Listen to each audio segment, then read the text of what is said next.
So yeah, we're still stuck in Bakersfield.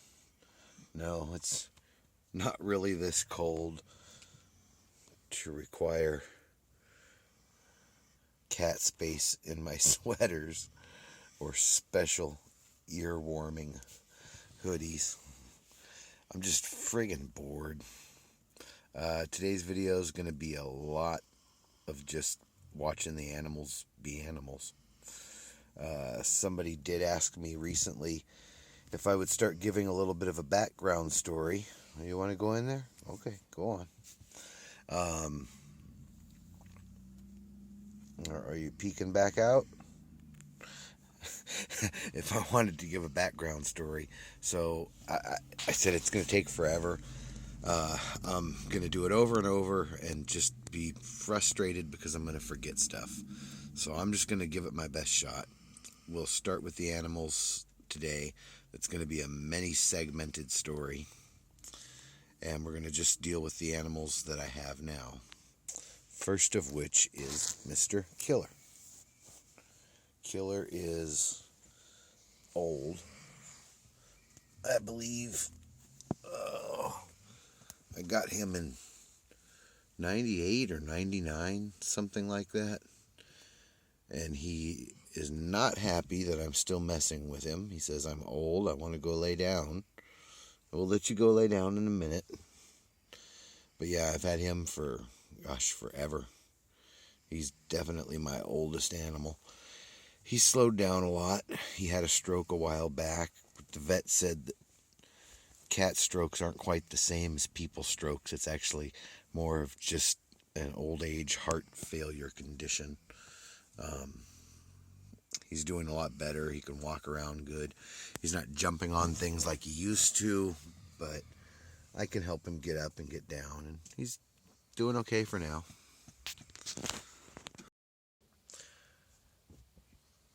So I started out with Killer and Boo Boo when I moved to Lake Isabella.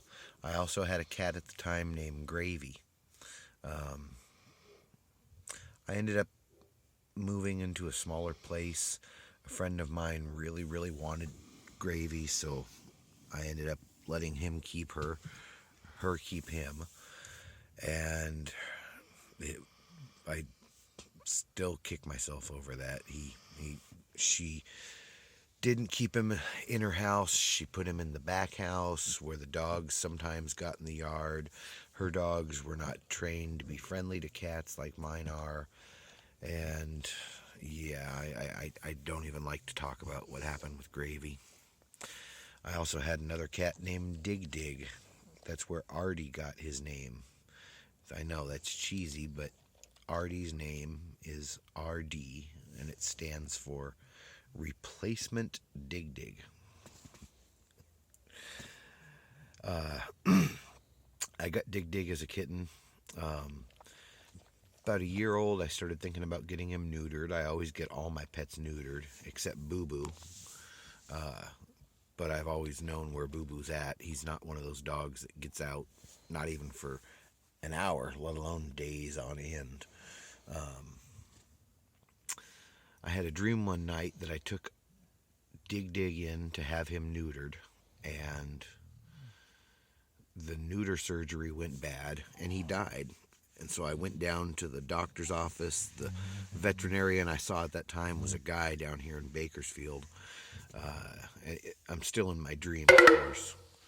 And I go into the place and I freaked out. I started tearing the filing cabinets apart, flipping over the counters, kicking the walls.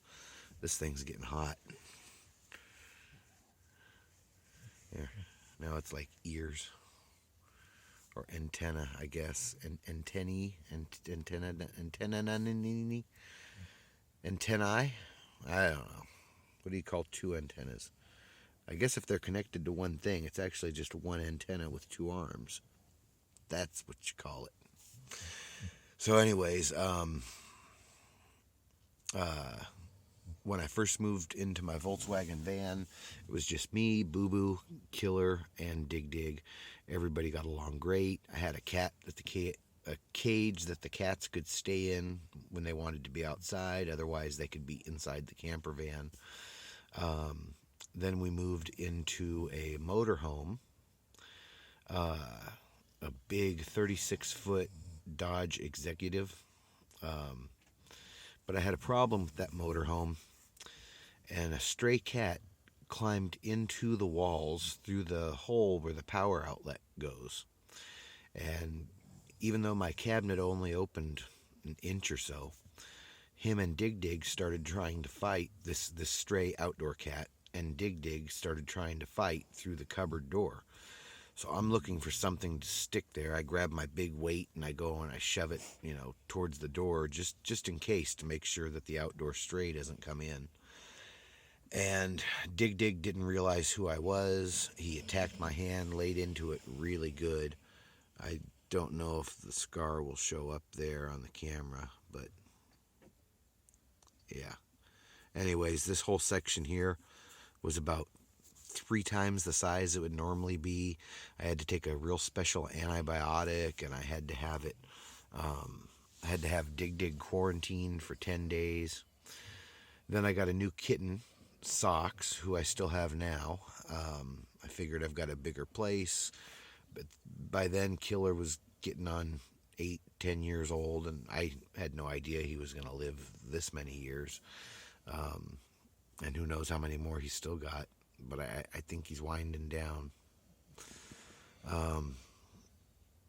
So I got the new cat, Socks, and Dig Dig didn't like Socks. The two never got along.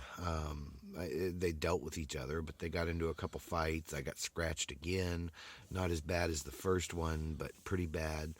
And I decided I'm going to have to take Dig Dig down and have him neutered. Maybe if I have him neutered, it will calm him down a little bit.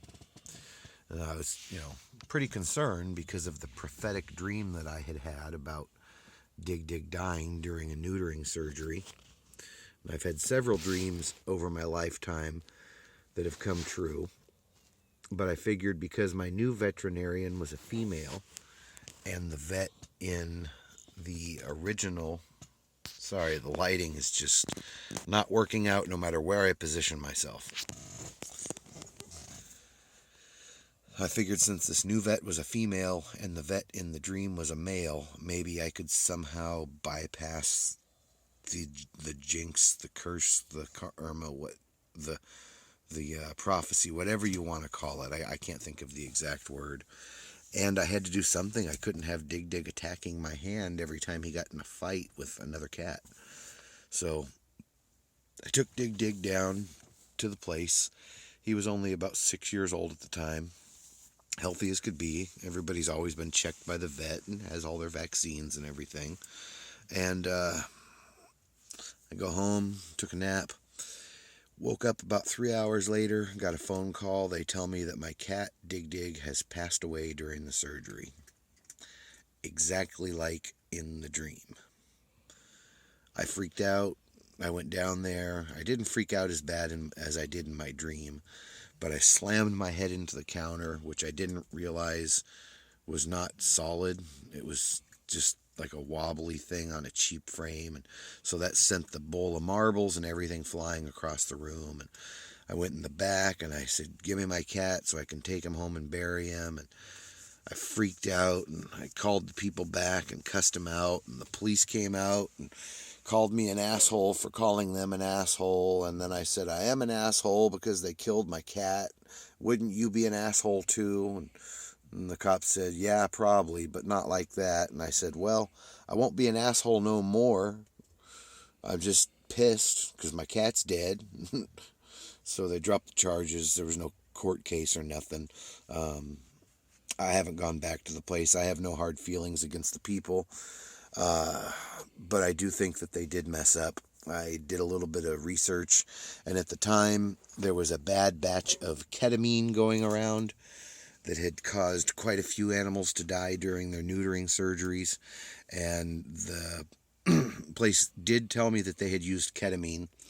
However, when my friend, who was also on the account, called them back, they would not give the lot number or the manufacturer number of the ketamine used in my cat's surgery.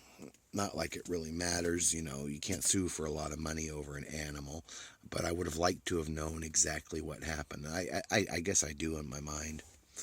One thing I know is I'm not going to ignore my dreams anymore.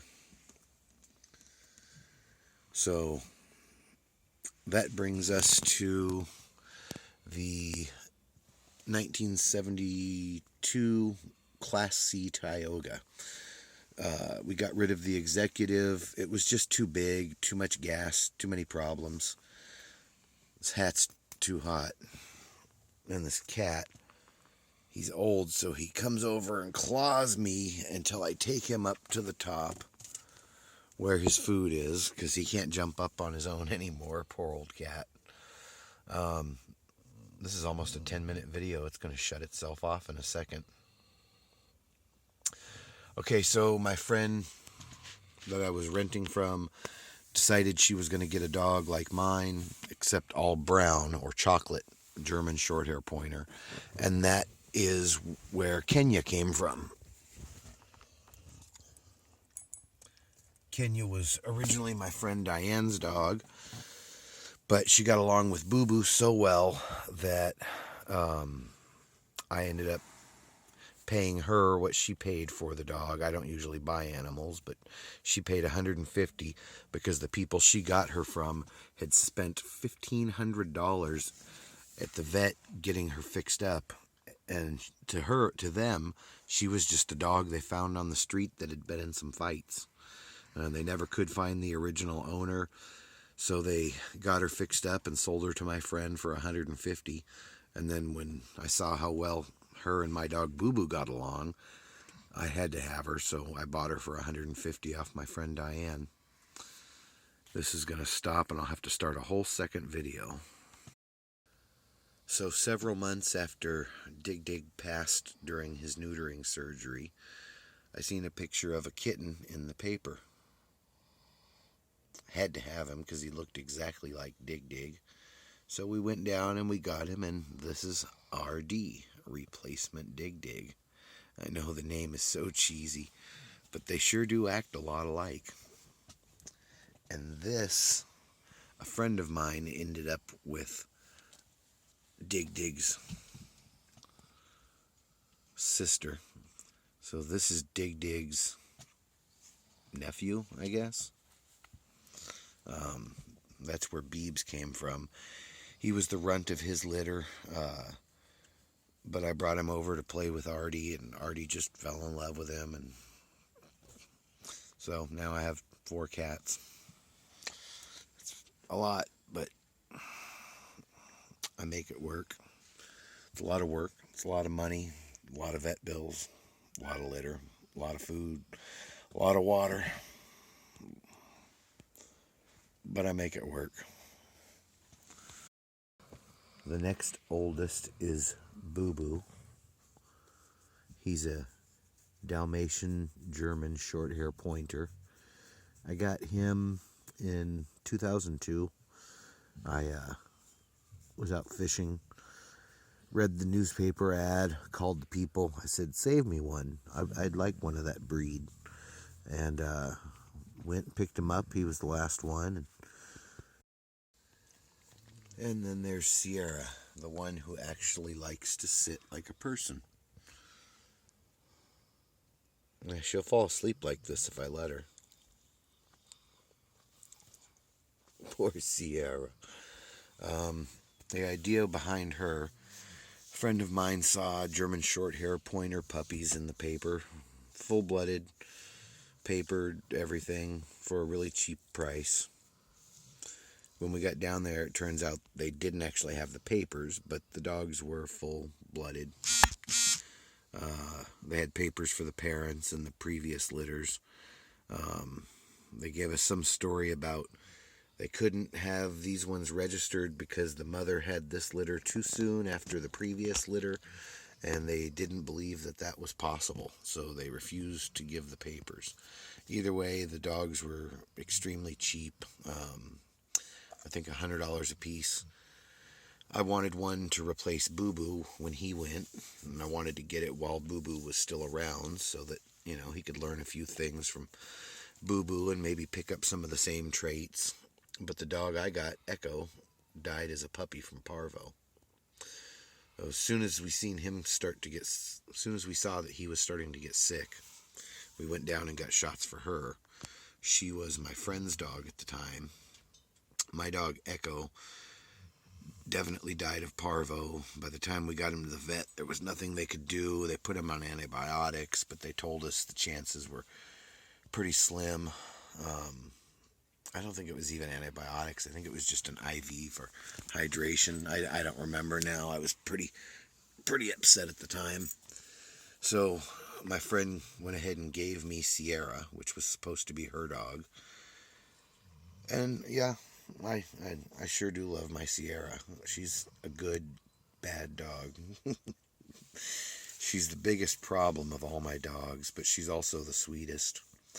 But I was supposed to have a boy to replace Boo Boo, not a girl. So now I'm going to have 2 females when the old dog Boo passes, and I don't think I'm going to get a third. What do you think about I get another puppy? What if I got another Boo Boo? What would you say? I bet you wouldn't like it, huh? If I got another Boo Boo?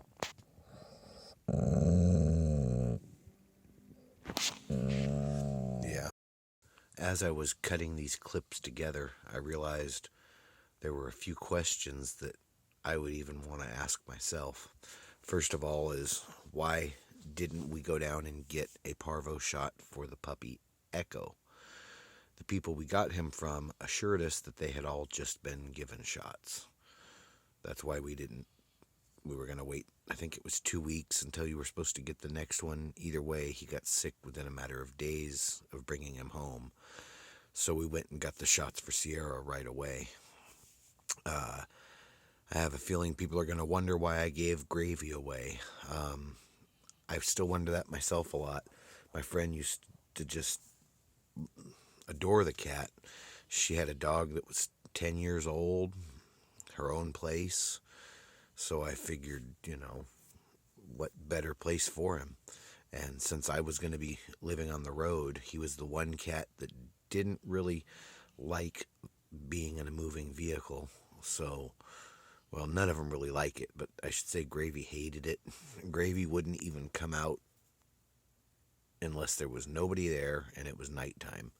Kind of like my new cat Socks. Socks is sort of a replacement Gravy. I don't think we showed him in any of the videos tonight, did we? He's on here, though. I did a video of all the animals a couple weeks ago. You can look that up. And it seems like there was a third question, but if I remember or if anyone asks, I'll just reply in the comments.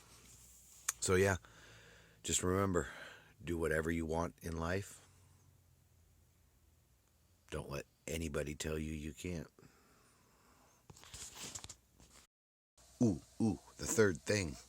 Okay, so the third thing I wanted to discuss while we are on the topic of pets, if it will even show up when I want it to, is the hair. Everybody with pets has pet hair.